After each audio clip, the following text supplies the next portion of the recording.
All right, do you remember this amazing little armoire that I got at the thrift store for $75? Down here at the beach, closets are a real problem, so I needed something with a lot of storage. So I decided to go in and take my clean slate, wipe it down. You want to make sure you get all the wax surfactants off.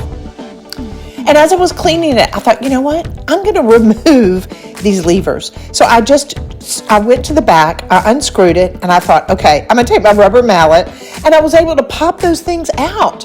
I went on and took my pliers, and then I started removing all of the nails and things that were in it because I wanted to come back and create some new panels. While I was doing that, I went on and removed all my hardware, and then I came back and I wanted to be able to use Bondo to fill in those holes. Wood filler won't do that. You want to make sure that you fill that with Bondo. Make sure when you're putting it on with a metal putty knife that you make sure that you get any excess off. It's going to dry really quickly. Actually, will dry as hard as nails. So get all the excess off, and then that way you're ready to paint. So I'm using the one-step paint in Bauhaus Buff.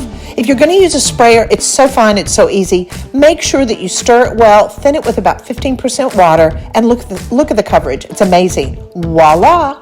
2 coats, Bauhaus Buff, and now I'm ready for my panels. So I cut the luan to size, just came back with some hot glue, applied it over the wood, and then I was able to go on and say, you know what, I'm going to go on and for this coastal feel, I want to be able to do some milk paint. So I'm using my Central Park milk paint, mixed it with water and the powder, apply it. Now you're going to notice it goes on kind of streaky, but it's going to dry down and it's going to look great because I'm only needing 1 coat. On the inside, I decided to add binder to the same color. When you add binder to the same color, it's going to go considerably darker, but it will have this monochromatic look. So on the outside of the cabinet, I decided to antique it. So with the milk paint, when you antique it, it will start to lift the paint and will make it look aged. So it's got this gorgeous patina. And then I'm finishing off with my vintage wood Cerusing Wax, which is kind of a white wax that makes it look glazed a little bit. It lightens it, and I actually used it on the rattan as well. So voila! I'm able now to have this great storage unit.